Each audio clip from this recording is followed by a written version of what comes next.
சிறகடிக்க ஆசை இன்னைக்கான எபிசோடில் முத்து வந்துட்டு பிரியாணியை வாங்கிட்டு வந்து வாழை இலையில் வந்து எல்லாமே வந்து கொட்டுறாரு சேர்த்து. எல்லாருமே வந்து சேர்ந்து உட்காந்து சேர்ந்து ஒரே அடியாக சாப்பிடணும், அப்போ தான் வந்து நம்ம நினைக்கிற காரியம் நடக்கும் அப்படின்னு சொல்லிட்டு சொல்கிறாங்க. இதை பார்த்த மனோஜ் வந்து ரொம்பவே சந்தோஷப்படுறாரு. ஐயோ நமக்கு பிரியாணி கிடச்சிருச்சு அப்படிங்கிற மாதிரி. அதுக்கப்புறம் ரூமுக்குள்ளே ஓடி போகிறாரு. ஓடி போய் ரோஹிணிகிட்ட சொல்கிறாங்க, ரோஹிணி பிரியாணி வந்திருக்குவா, சாப்பிட போகலாம் அப்படின்னு சொல்கிறாங்க. ரோஹிணி வந்து திட்டுறாங்க. அதுக்கப்புறம் பார்த்திங்கன்னா எல்லாருமே போய் வந்து விஜயாவை வந்து கூட்டிகிட்டு வராங்க. எல்லாருமே உட்காந்து சேர்ந்து சாப்பிட்டா தான் பிரிஞ்சவங்க சேர்றதுக்கு வாய்ப்பு இருக்குது அப்படிங்கிற மாதிரி முத்து வந்து சொல்கிறாங்க. இதே வந்துட்டு விஜயா நம்புகிறாங்க. அதுக்கப்புறம் பார்த்திங்கன்னா எல்லாருமே சேர்ந்து உட்காந்து சாப்பிட ஆரம்பிக்கிறாங்க.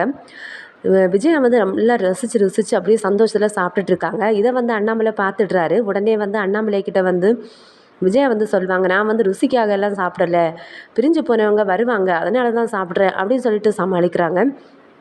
மனோஜ் சொல்கிறாரு, இந்த மாதிரி பிரியாணி நான் வாழ்நாளில் சாப்பிட்டதே இல்லை அப்படின்னு சொல்கிறாரு. முத்து சொல்கிறாரு, இது வெளிநாட்டில் இருந்து ஒருத்தவங்க வந்து சமைச்சிருக்காங்க அப்படின்னு சொல்கிறாங்க.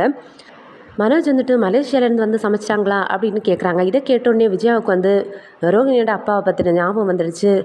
ரோஹிணியோட அப்பா என்ன ஆனார், அன்னைக்கு ஏர்போர்ட்டில் வந்ததா சொன்னேன், என்ன ஆச்சு அப்படின்னு சொல்லிட்டு ரொம்பவே திட்டுறாங்க.